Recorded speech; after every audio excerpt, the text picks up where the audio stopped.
What's that I got cooking on the grill? Oh, it's Classic Super Sonic! Classic Super Sonic can do just about anything. I let that man drive my car, wash my dishes, feed me.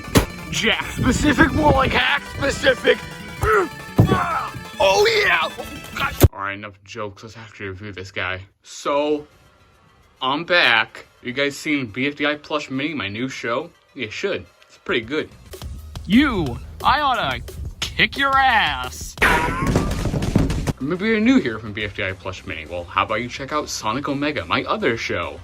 Oh no, he's coming! What do we do? Let me just use 10% of my power. Yeah! You probably don't want to hear about this self-promotion crap. You want to see Sonic Toy. Now, some of you may be saying, Omega Films Act 2, my beloved favorite YouTuber. You already reviewed this guy, didn't you? It's your most popular video with 13,000 views. I mean, thank you, but why? Why? Well, that is a joke review. This is going to be a proper, in-depth analysis of this Sonic stuffed doll. What am I doing with my life? Now, this plush was pretty special when it first came out, as it was the first plush of Classic Super Sonic in nearly 20 years. The only other plush this guy was a Chase plush, an intentionally rare item in the Sonic the Fighter's UFO catcher set. So that's a lot of layers of rareness caked on top of this guy. That plush, the Sonic the Fighter Super Sonic plush, was the most desired Sonic plush to diehard collectors at the time. Now, I'd argue that title belongs to the Soap Shoe Sonic plush, but I don't want to get into that debate right now. So this plush is pretty special for just existing, but how's the plush by itself?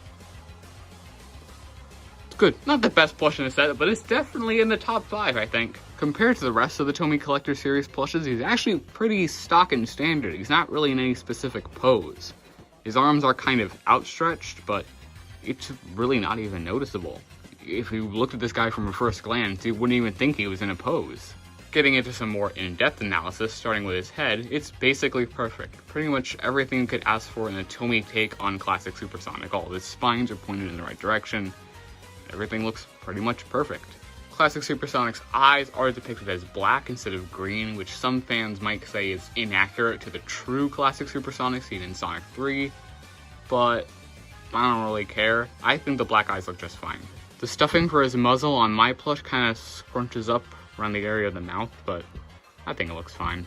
His body is, again, pretty much perfect. It's just a recolor of the one they used on the 25th anniversary and other Classic Sonic plushes. Classic Super Sonic's back spikes are more well defined, unlike on some of the other plushes in this set, so that's good.